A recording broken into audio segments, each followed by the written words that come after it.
Percurso 7, pessoal, tudo bom? Então vamos lá fazer a explicação aqui, breve explicação do percurso 7, né? Fluxos migratórios na América Latina. Lembrando então que esse livro é, é sobre o livro da turma, né, do oitavo ano, Expedições Geográficas, tá? O livro Expedições Geográficas aí, tá? É, Então, pessoal, vamos ali começar então o percurso 7, fluxos migratórios na América Latina. Por que existe então a denominação América Latina e América Anglo-Saxônica? O que seria então essas duas Américas, pessoal? Então, a América Latina, ela corresponde aos países, né, que falam então, que tem seus traços neolatinos, tá? Ou seja, traços latinos, tá? Podemos citar ali o português, espanhol, francês, entre outros. Ou seja, são aquelas de origem do latim. Então, o latim foi uma língua falada no Lácio, antiga região da atual Itália, e depois em todo o Império Romano. Então, sua existência está documentada desde os séculos 17, século 7 a.C., tá? E neo vem de novo, então, ou seja, é o novo latim, tá? América anglo-saxônica, então, corresponde aos países de língua inglesa, tá? Anglo é o nome dado ao antigo povo germânico que colonizava ao norte e o centro da Inglaterra, atual Saxão aí. É a denominação de outros povos germânicos que habitavam na Saxônia, a região da atual Alemanha. Então, anglo-saxão é a junção então de povos, né, de linguagens de traços inglesa e de saxão aí, tá? De alemão, tá? Vale lembrar que essa regionalização não é rígida, ou seja, nem todos os países, né, que falam que tem um idioma oficial, né, nos seus países latino ou anglo-saxões, tem existe somente aquele idioma, mas existem os outros idiomas ali que são os oficiais. No caso do Peru e a Bolívia, podemos citar o Quechua e o Aymara, né? No Paraguai, ali no espanhol, tem o Guarani. E no Canadá há duas línguas oficiais, o francês, falado principalmente na província de Quebec, e outras regiões ali, e o inglês, comum nas demais províncias, tá? Já na Guiana e no Suriname, podemos destacar o inglês e o holandês. No entanto, os países são considerados integrantes da América Latina em razão do passado histórico semelhante ao dos outros países latino-americanos. Ou seja, foram submetidos à colonização de exploração e à colonização de povoamento, tá? Então, a Guiana e o Suriname, apesar de ter o seu idioma de traços anglo-saxões, né? Eles são destacados como países latinos por conta dos seus traços históricos, tá? Então, como vocês podem ver aqui na figura 17, né? As línguas impostas em sua maioria dos países. Então, o Brasil, ele é o único país falado, né? Falante que fala português, tá? Do continente americano, vocês podem observar.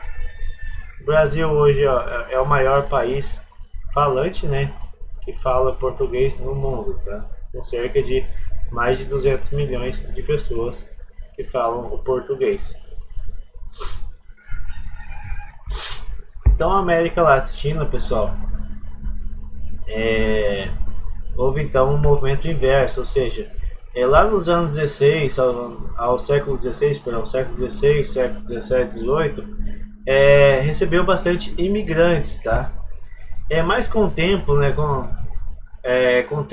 o aumento das crises econômicas, né, crises sociais, houve então um movimento inverso, tá? Foi então um grande destino de imigrantes no começo, mas com o tempo foi então aumentando aí uma área de imigrantes, ou seja, de saída de pessoal, tá? Houve então bastante saída de pessoas, né, das regiões da América Latina, né, para outros países. Tá? Tentando por volta de 1970, prolongou-se até os dias atuais, enquanto os Estados Unidos e o Canadá continuam sendo países de destinos de imigrantes, tá? Enquanto os outros países latinos, outros países da América Latina, houve saída, né? Então, os Estados Unidos e Canadá são os principais destinos dos imigrantes. Tá? Passa a ideia em 2009 a 2014, segundo a OIM, né, que é a Organização Internacional para Migrações, dos 39 milhões de imigrantes latino-americanos, 64 deles migraram para países da própria América Latina e os 36% se dirigiram a outros países do mundo. Em relação à América do Sul, houve então 70% de todos os movimentos migratórios foram realizados, né, entre os países desse subcontinente, ou seja, 70% do movimento, né, foi aqui entre a América do Sul mesmo. Tá? Quais são as causas da inversão da migração latino-americana? Uma das principais é a pobreza, tá? Em que vive milhões de pessoas, né, latino-americanas, e muitas pessoas deixam seu país de origem em busca de melhores condições de vida, tá? Quando migraram para os países da América Latina no início, né, eles vinham atrás de terras, né, de poderes. Hoje então faz um movimento então inverso, sabe? Então as pessoas estão saindo, né, do continente americano, né, principalmente do continente da parte da América Latina, atrás de novas riquezas, tá? Existem então as movimentações interregionais, extra-regionais, ou seja, dentro do país, e aquelas que fora, né, de seus países aí, tá? Os deslocamentos internos na América Latina se ocorrem a partir de deslocamentos internos e a migrações internas forçadas, tá?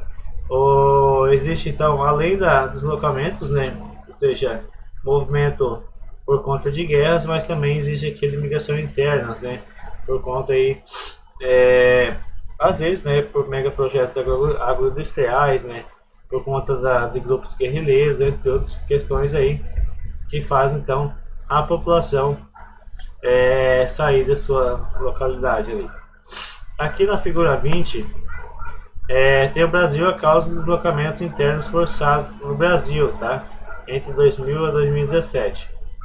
83% foi por conta de desastres naturais e 17% por projetos de desenvolvimento. Tá? Quais são esses projetos de desenvolvimento? Podemos citar construção de barragens, né? Megaprojetos minerais. Então são alguns desses que faz as pessoas se deslocar aí nesses locais aí, tá? Podemos citar alguns problemas, né? Alguns problemas naturais. Quais podemos citar? Tem a questão do Mariana, né? É um dos mais famosos do Brasil. Inundações, entre outros problemas, né? São as principais causas aí de migrações no Brasil, tá? Vocês podem observar na figura 21, o subdistrito de Bento Rodrigues, né, no município de Mariana, após o rompimento das barragens, tá? Então, as questões naturais são as principais causas, né, da movimentação de pessoas aí, tá? A migração na América Latina.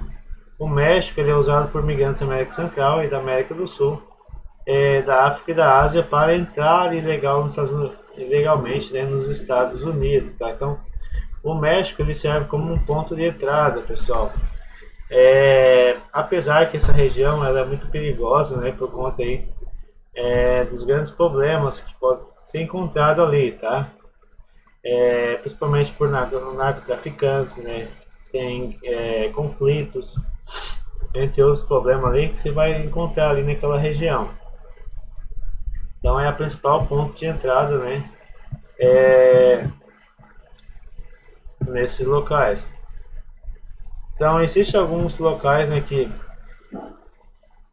vai ter locais de vigilância e outros não, né? Apesar que ela é uma fronteira altamente, né, fiscalizada, tá? Às vezes você vai achar algum